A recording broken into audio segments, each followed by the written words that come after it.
આ વિડિયો પસંદ આવે તો લાઈક અને શેર કરો। જો સબસ્ક્રાઇબ ન કર્યું હોય તો જરૂર સબસ્ક્રાઇબ કરો અને બેલ આઇકોન દબાવો। आज हमारे विमुक्त घुमंतु जनजाति महासभा के गुजरात प्रदेश के अध्यक्ष हमारे अजमल भाई बंजारा जी ने आज गांधीनगर मेरे निवास पर आकर के मुलाकात की और उन्होंने विमुक्त घुमंतु जातियों को सामाजिक न्याय किस तरह से दिलाना है, उन्हें विकास की मुख्य धारा में किस तरह से लाना है, उनको शिक्षा के क्षेत्र में कैसे आगे बढ़ाना है, समाज का आर्थिक विकास किस तरह से होगा, समाज को आगे हम किस तरह से ले जाएंगे, ऐसे ये पहलुओं पर उन्होंने मुझसे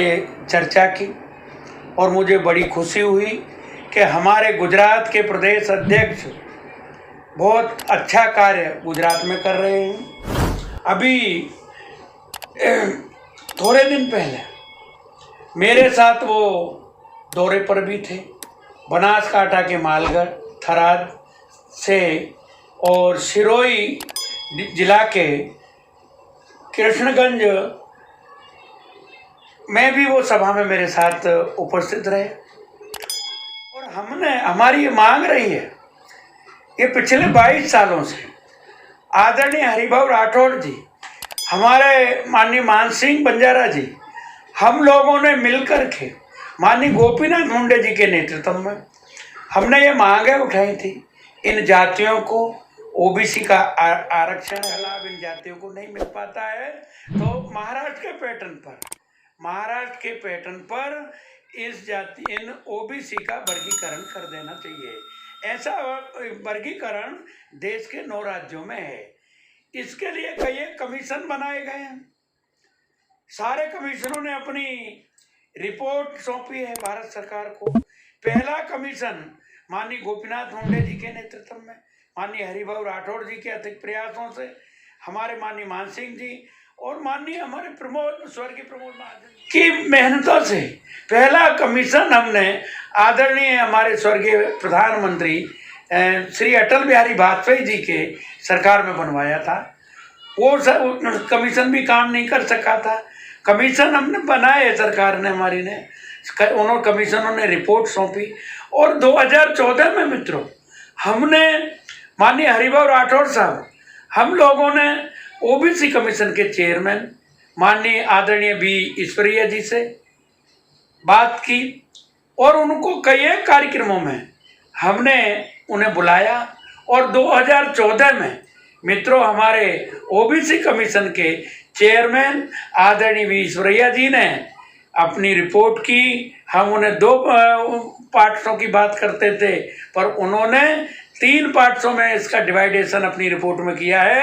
ए, बी और सी। और ए में मित्रों उन्होंने इन्हीं जातियों को रखा है और घुमंतु जातियां हैं जो देश में 666 जातियां हैं जिनकी 20 करोड़ आबादी है, उनको ए में रखा है, उनको 9% आरक्षण। बी में उन्होंने मोस्ट बैकवर्ड क्लास अति पिछड़ा वर्ग, उसको 9% आरक्षण। सी में उन्होंने ओबीसी को, उसको 9% आरक्षण। 2014 में आदरणीय ओबीसी कमीशन के चेयरमैन हमारे वी ईश्वरीय जी ने वो रिपोर्ट भारत सरकार को सौंप दी है और 2017 में हमारे देश के लोकप्रिय प्रधानमंत्री आदरणीय नरेंद्र भाई मोदी जी ने वो वी ईश्वरीय जी की रिपोर्ट को कैबिनेट में मंजूरी दे दी है और हमारे देश के महामहिम राष्ट्रपति जी ने इन जातियों की समीक्षा करने के लिए एक आयोग का गठन किया है। उस आयोग का नाम रोहिणी आयोग है। वो रोहिणी आयोग अभी जिसकी चेयरमैन हमारी रोहिणी मैडम है, वो अपनी रिपोर्ट अभी 31 जुलाई को भारत सरकार को सौंपने वाली थी पर ओबीसी के 2 बिल पास हो रोका गया है और जनवरी में हमारी रोहिणी कमीशन की रिपोर्ट, ये कमीशन रिपोर्ट अपनी भारत सरकार को सौंप रहा है और हमें पूरा विश्वास है आदरणीय नरेंद्र भाई मोदी जी पर, क्योंकि उन्होंने ये विमुक्त घुमंतु जातियों की क्या स्थिति है, किस तरह लोग रहते हैं, इनकी संख्या क्या है, ये सब उनके ध्यान में है और हमें उन पर विश्वास है कि वो ओबीसी का वर्गीकरण अवश्य करेंगे दूसरा मित्रों, हमारे लोकप्रिय प्रधानमंत्री जी ने अभी पिछले इसी सत्र में ओबीसी को 27% आरक्षण मेडिकल में भी दिया है। तो मैं बधाई देना चाहूँगा आपके इस मीडिया के माध्यम से हमारे प्रधानमंत्री जी को, जो ये 27% आरक्षण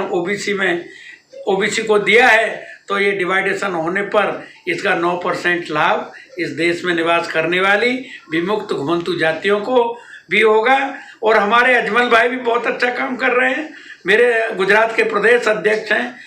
और अभी वो राजस्थान का भी उन्होंने दौरा किया है। राजस्थान में विमुक्त और घुमंतु जातियों को, राजस्थान हो या पूरे देश की मैं बात कर रहा हूँ, ये जातियाँ सरकारी ज़मीन पर ही बसी हुई हैं, और उन्हें जो उनके बसे हुए जो मेहनत मजदूरी करके तो पक्षी की तरह तिनका तिनका इकट्ठा करके वो अपना घोंसला तैयार करते हैं, और लोग कायदे के जोगबाई में ला के उसको तोड़ डालते हैं। ये राजस्थान के अंदर किशनगंज के अंदर एक हाई कोर्ट से नोटिस देकर पूरी बस्ती तोड़ने की बात थी। मैं वहाँ गया हुआ था,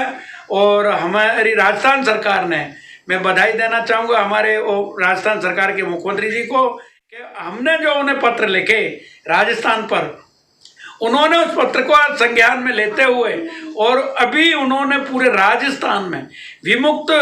घुमंतु जातियां हो या कोई भी, भले SC ST हो, जो भी जातियां सरकारी ज़मीन पर जो मकान आवास बना के निवास कर रही हैं, उनको सरकार 2 अक्टूबर से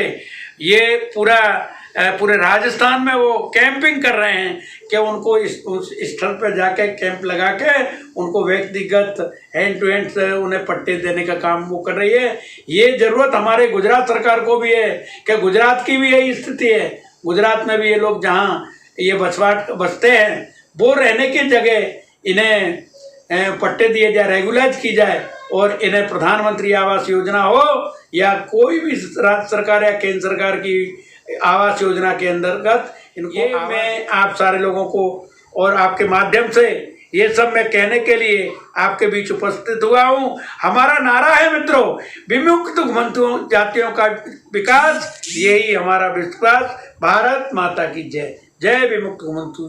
समाज।